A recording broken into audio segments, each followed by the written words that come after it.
Good morning all. உங்கள் எல்லாருக்குமான happy நியூஸாக அந்த குரூப் 4 நோட்டிஃபிகேஷன் அப்படிங்கிறது வந்திருக்கு. Very good. அப்போ இந்த எக்ஸாமை நாம் எப்படி எழுத போகிறோம், இன்னும் நம்ம கையில் 120 நாள் தான் இருக்குது. இந்த 120 நாட்களில் நம்ம என்னென்ன விஷயங்களை எல்லாம் செய்தால் இந்த தேர்வை வெல்லலாம், என்ன விஷயங்களை செய்யணும் அப்படிங்கிறத விட எந்த விஷயத்தை செய்யக்கூடாது அப்படிங்கிறது ரொம்ப ரொம்ப முக்கியம்.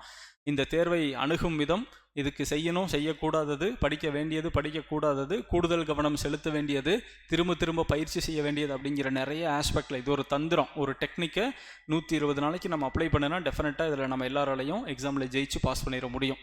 இது சம்பந்தமாக உங்களுக்கு என்னென்ன சந்தேகங்கள் இருக்கோ அத்தனை சந்தேகங்களையும் தீர்ப்பதற்காக உங்களுக்கு நாளைக்கு ஒரு இலவச வகுப்பு, ஒரு ஃப்ரீ ஸ்பெஷல் செஷன் ஒன்று நாளைக்கு சாயந்தரம் 6 மணிக்கு சிக்ஷாவில் நடக்குது. கோயம்புத்தூரில் சுற்றி இருக்கிற மாணவர்கள் நேரடியாக ஆஃப்லைனில் கலந்துக்கலாம், அப்படி இல்லாத மாணவர்கள் ஆன்லைனில் நேரடியாக கலந்துக்கலாம். ஸோ இந்த வீடியோக்கு கீழே இந்த டிஸ்கிரிப்ஷனில் அதுக்கான ஒரு வாட்ஸ்அப் குரூப் லிங்க் இருக்குது, அந்த லிங்க்கில் ஜாயின் பண்ணிக்கோங்க. அதை ஜாயின் பண்ணிட்டீங்கன்னா அந்த குரூப்பில் நாளைக்கு செஷனை பற்றின டீட்டெயில்ஸ், நாளைக்கு செஷனில் நீங்கள் அட்டன் பண்ணுறதுக்கான ஆன்லைன் கிளாஸ்க்கான லிங்க்கு, மற்ற எல்லா விஷயங்களும் அதில் உங்களுக்கு அப்டேட் ஆகும். So please join in that group. Right, okay. இந்த நோட்டிஃபிகேஷன் அப்படிங்கிறது ஒன்று நம்ம கொடுத்துட்டாங்க. இந்த நோட்டிஃபிகேஷனில் நமக்கு எல்லாரையும் ரொம்ப குழப்பின ஒரு விஷயம், ரைட். இந்த குரூப் 4 நோட்டிஃபிகேஷனில் எல்லாருக்கும் ரொம்ப புது புது மாற்றங்களை டிஎன்பிஎஸ்சி கொண்டு வந்தாங்க. ஒன்று, குரூப் 4 எக்ஸாமில் டிகிரி ஸ்டாண்டர்டாக மினிமம் குவாலிஃபிகேஷனாக இருக்கக்கூடிய சில பதவிகள் ஜூனியர் அசிஸ்டண்ட்டில் வந்திருக்கு. அதே மாதிரி டிசபிலிட்டி ஸ்டூடெண்ட்ஸு தமிழ் டெஸ்ட் எழுத வேண்டாம், அதுக்கு பதிலாக அவங்க ஜென்ரல் இங்கிலீஷ் எடுத்துக்கலாம் அப்படிங்கிற ஜென்ரல் இங்கிலீஷை உள்ளே கொண்டு வந்திருக்காங்க. ஸோ இது மாதிரி நிறைய மாற்றங்களை உள்ளே கொண்டு வந்திருக்கிறாங்க, நிறைய துறைகள் அவங்க போஸ்டிங்கே கொடுத்துருக்காங்க.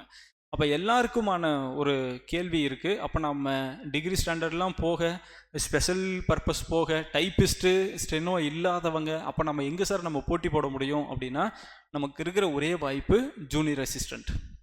அப்போ இந்த ஜூனியர் அசிஸ்டண்ட் போஸ்ட்டில் நமக்கு எவ்வளோ வேக்கன்சிஸ் இருக்குது அப்படின்னா,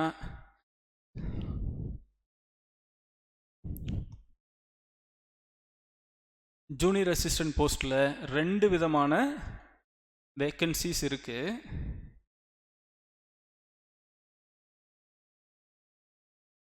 right, junior assistant village administrative officer VAO போஸ்ட்டில் மொத்தம் 108 வேக்கன்சிஸ் இருக்குது. அப்போ இந்த எல்லாமே டைப்பிங் இல்லாத மனிதர்கள், டைப்பிங் இல்லாத நபர்கள், நம்ம மாணவர்கள், நம்ம எல்லாரும் எதில் சார் போட்டி போடலாம் அப்படின்னா, எல்லாருக்குமான ஒரு ஓப்பன் காம்படிஷன் அப்படிங்கிறது ஜூனியர் அசிஸ்டண்ட்டில் தான் அந்த வாய்ப்பு இருக்குது. இந்த ஜூனியர் அசிஸ்டண்ட்டை 2ஆக பிரிச்சிருக்கிறாங்க. ஜூனியர் அசிஸ்டண்ட் நான் செக்யூரிட்டி, ஜூனியர் அசிஸ்டண்ட் செக்யூரிட்டி அப்படின்னு சொல்லி 2 விஷயமாக கொண்டு வந்திருக்கிறாங்க. தமிழ் அது பேர் ஜூனியர் அசிஸ்டண்ட் இளநிலை உதவியாளர் நான் செக்யூரிட்டி அப்படின்னா பிணையம் அற்றது. அதே மாதிரி ஜூனியர் அசிஸ்டண்ட் செக்யூரிட்டி அப்படின்னா இளநிலை உதவியாளர் பிணையம் உள்ளது அப்படின்னு சொல்லி நமக்கு 2ஆக பிரிச்சிருக்கிறாங்க. நான் செக்யூரிட்டி அண்டு செக்யூரிட்டி அப்படின்னு 2ஆக பிரிச்சிருக்கிறாங்க. ஓகே, அப்போ இந்த நான் செக்யூரிட்டினா என்ன, செக்யூரிட்டினா என்ன? இந்த நான் செக்யூரிட்டியில் அதிகப்படியான போஸ்ட் இருக்குது, 2442 போஸ்ட் இருக்குது, அரவுண்ட் 2500 போஸ்ட் இருக்குது. அப்போ இந்த நான் செக்யூரிட்டினா என்ன, செக்யூரிட்டினா என்ன? இப்போ இந்த நான் செக்யூரிட்டி போஸ்ட்டுக்கு நம்ம எலிஜிபிளாக இல்லையா, நம்ம இந்த எக்ஸாம் எழுத முடியுமா அப்படிங்கிற டவுட் எல்லாத்துக்குமே இருக்குது.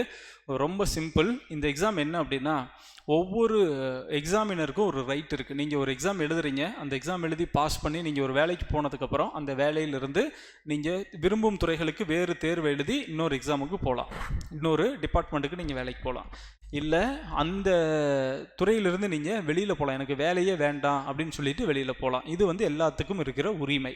ஓகே, இதே சைடில் கவர்மெண்ட்டில் ரொம்ப ஸ்பெசிஃபிக்கான சில துறைகளில் சில நபர்களை வேலைக்கு எடுக்கிறாங்க. நிதித்துறை, அது மாதிரியான துறைகளில், கருவூலத்துறை, இது மாதிரியான சில விஷயங்களில் ரொம்ப ஸ்பெசிஃபிக்கான போஸ்ட்டுக்கு ஒரு ஜூனியர் அசிஸ்டன்ட் போஸ்ட் எடுக்கிறாங்க.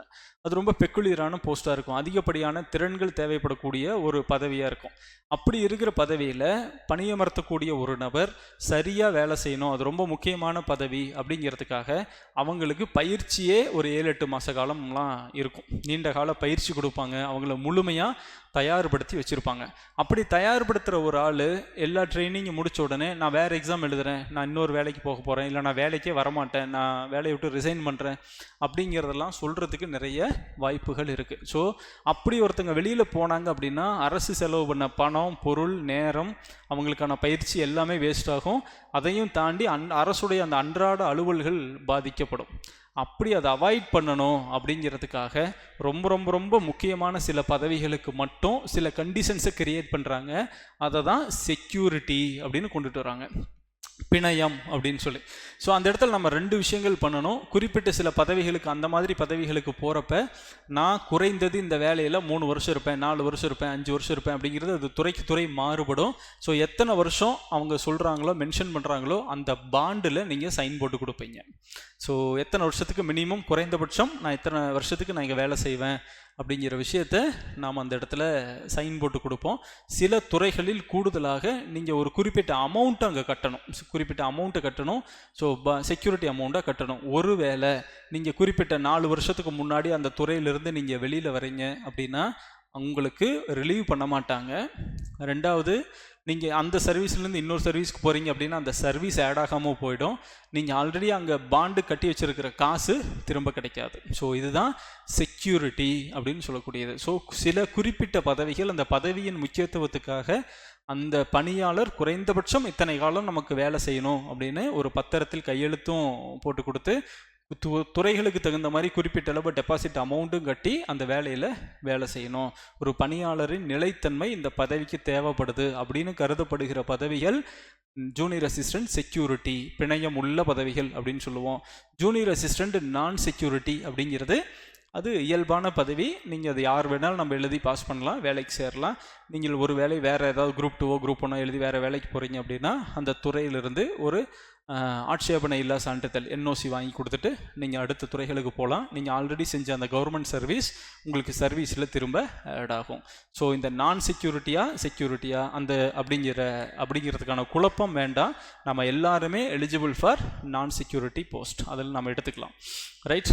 அதையும் தாண்டி இந்த செக்யூரிட்டி போஸ்ட்டு தான் போவோம் அப்படின்னா அந்த செக்யூரிட்டி போஸ்ட்டுக்கு இருக்கிற கண்டிஷன்ஸ் எல்லாத்தையும் தெரிஞ்சுக்கிட்டு அதுக்கு நமக்கு சம்மதம்னா அந்த பணியில் நம்ம ஜாயின் பண்ணிக்கலாம். இதுதான் செக்யூரிட்டி போஸ்ட், நான் செக்யூரிட்டி போஸ்ட்டுக்கு நடுவில் இருக்கிற இந்த டிஃபரன்ஸ், ரைட்.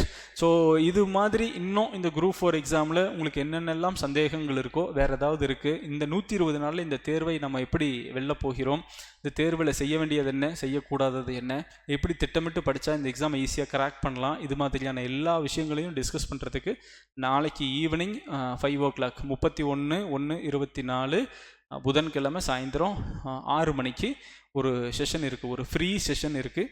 அந்த செஷனுக்கான லிங்க், அந்த செஷனுக்கான ஒரு வாட்ஸ்அப் குரூப் வந்து கீழே டிஸ்கிரிப்ஷனில் இருக்கும். அதில் நீங்கள் ஜாயின் பண்ணிட்டீங்க அப்படின்னா நாளைக்கு செஷனை பற்றின எல்லா டீட்டெயில்ஸ் அதில் இருக்கும்.